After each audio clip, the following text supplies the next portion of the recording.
Hey guys, what's up? Welcome back to my channel. I'm Ivy, and today I'm going to be talking about The Darkest Legacy by Alexandra Bracken. So this is the fourth book in the Darkest Minds series. It came out this year, so it's like a new addition to the series because I believe the last book in the original trilogy came out in like 2012 or something. I'm not sure.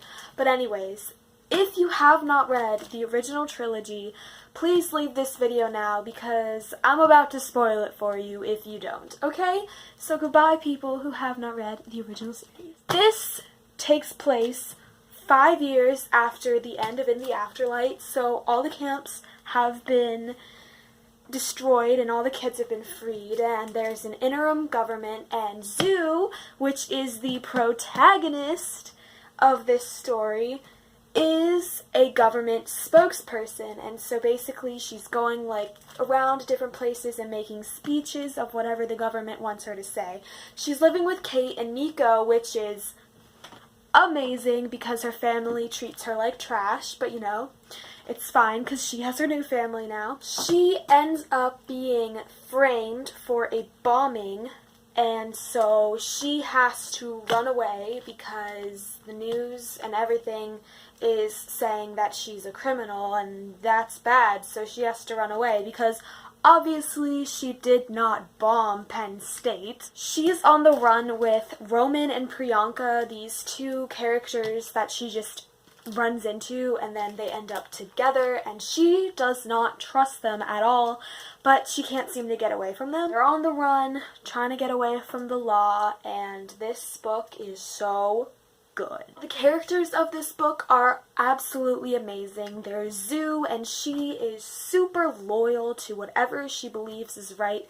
She will fight for what she thinks is right, even if maybe it isn't right. She thinks it's right, she will fight for it, and that's just amazing. She's also really tough, and she's also emotionally scarred because of what she went through in Caledonia, and also because her parents, well, they treated her like trash. And in this book, she realizes that she's kind of lonely. She and Liam and Ruby and Chubbs and Vita, it's not really as it used to be between all of them, and she misses it a lot, and so that's one of the reasons why she can't get away from Roman and Priyanka is, I think, because she needs this. She needs new friends because her other friends, like, they still care about each other, but they're just not as close as they used to be. So the other characters are Roman and Priyanka, and they are super secretive, and Zoo knows that they are hiding something really big, but she doesn't know what. Roman and Priyanka, they're really close to each other, and they're fiercely loyal and protective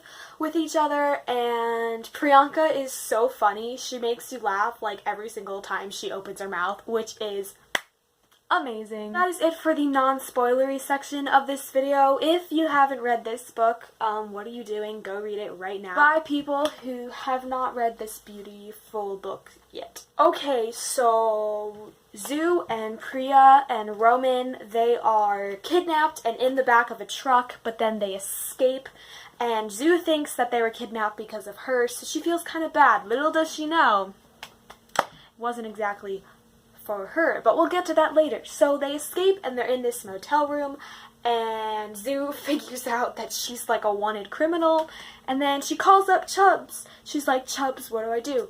Chubbs is like, you should go to Haven. Yeah, so she knows that she has to go to Haven, but she can't shake Roman and Priyanka. She doesn't trust them at all. They are super suspicious and they won't let her go without them. So that's a thing which is really stressful for Zoo, and also for me. I was like, when is the ball gonna drop? Like, when are we gonna know what the heck Roman and Priya's deal is? They go to Haven, which is where like Ruby and Liam just kind of set up this safe house for a bunch of kids, which is so Ruby and Liam, and the tree houses are so amazing, and it's just so perfect for them. Zoo finds out when they get there that Ruby and Liam have been missing for like 2 weeks, and Chubbs and Vita knew, but she didn't, which is just great.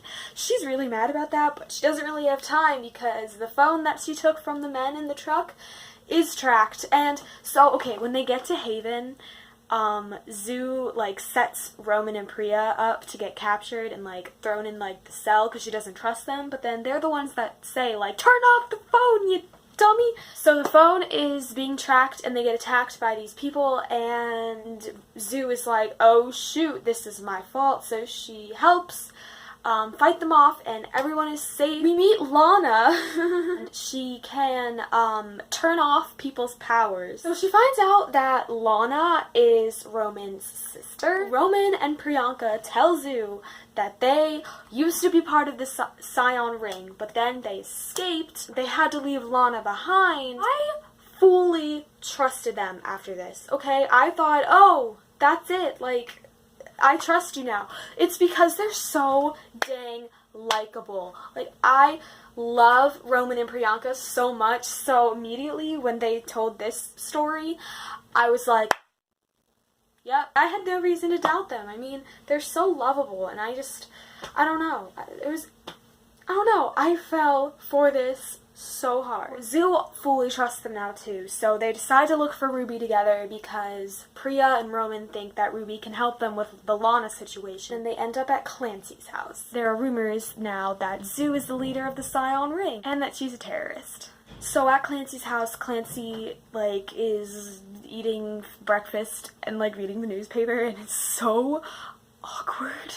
Clancy gives them the number, which they think is a phone number, but it turns out to be, like, an address or something. It's an abandoned house, and they go in, and there's this computer there. And Priyanka goes into the computer, and Zoo is like, what the actual heck? So while Priyanka is in this computer thing, Lana shows up again and attacks them, and then Zoo finds out that they lied to her again. Now the ball drops that the Scion Ring isn't a thing. They were part of Blue Star, which is an organization headed by George Mercer. Roman and Lana lived in Russia. They were sold to him. Priyanka was someone's daughter and then got kidnapped and then by Mercer, and so that's a thing. So Mercer had this guy Wendell from Lidacor basically experiment on them because he wanted to have Ruby's power in a kid. So Roman ended up being able to mirror people's powers. Priyanka can go in computers, and Lana can turn off people's powers. Zoo, of course, still trusts them. She's like, yeah, you've lied to me twice. I trust you now, but I would trust them too. Clancy remembers. Clancy got his memory back. I don't know how or why. I feel like Ruby did something. Ruby, you idiot. He is out of his house now because Lana's people extracted him. But this whole Clancy remembering thing was never resolved. Are we gonna have another book after this, maybe? Go to the roller rink and they find the dead body, which is pretty disturbing. They decide that they're going to find Max, Roman and Priyanka's friend, who can, like, do readings, which is, like, look into people, so, like, he can go to people and find people that they know, sort of thing. I don't really know, but they think he can find Ruby, so they end up committing this crime, and this scene at the gas station is literally the best thing ever. When Priyanka stands on top of the car with her baseball bat, she's like, listen up, people, like, we're gonna do some stuff. They end up in the pit. Now, this is one of the issues I have with this book. So they're driving into the pit, right? And Zoo has this revelation. It's just another camp. I understand the point of this book is that nothing really changed and that it's basically the same thing happening again. But that being said, I was kind of annoyed because Zoo going to the pit was essentially her going back into a camp. We already had that plot line in the Afterlight with Ruby going back into Thurmond, so that kind of made me a little annoyed. They escape from the pit eventually after enlisting the help of everyone else. They escape with Max and they end up at Sam and Lucas's house, which was another confusing thing because we never, like, Lucas was that red kid that, like, in Thurmond, Sam was, like, all googly eyes for the second time Ruby went to Thurmond. But, like, it never really resolved what was there. I kind of wish we had a, like, a story on that. Liam is there, which is literally the best thing ever. I was so happy. Oh my god, I was so happy that Liam's there. And then everyone starts showing up. Chubbs and Vita and Liam and Zoo, they're all together. Plus Roman and Priyanka in this house. and Max does a reading, and they find out that Ruby is in LeaderCorp. All these amazing characters have come back together to save Ruby, which is the best, because Ruby was the main character of the future series, and like she was doing the saving, but now they're all banding together to save her. So they're like storming the LeaderCorp thing, and then they find Ruby, but she's in a coma. Zeus sees like Ruby's memory and knows that there are other kids upstairs, and she goes and rescues them. Lana shows up again. I completely forgot about Lana. Like with all the like, we need to save Ruby thing, LeaderCorp has her, she's like getting experimented on. I completely forgot that Lana existed. So then she comes back and pulls the fire alarm, and everything is going downhill. And Zoo has to leave Roman. That scene where she's banging on the door. Oh, I was like, no. Either there's gonna be a sequel in which we're gonna find Roman, or he's gonna die. I was really upset. They get everyone out safely except for Roman, and Ruby is still in a coma, and they say she could either wake up like now or never. So that's fine. Fast forward 2 weeks later, we have Priyanka and Zoo and Jacob and other people from Haven storming this Blue Star facility, saving all these kids, and they're about to leave when one of the kids is like, "Did you get that flower, girl?" They're like, "What?" So they go back and they find Lana and Roman. They save them, which is amazing. I'm still mad at Lana, but she was like crying, so I guess she's fine now. But I was so happy that the Roman thing was resolved, because if it wasn't, I was actually gonna throw the book across the room. Zoo is like, "I am the leader of the Scion Ring. I'm not a terrorist. I'm gonna spread the truth of what really happened." Oh my god, it was perfect.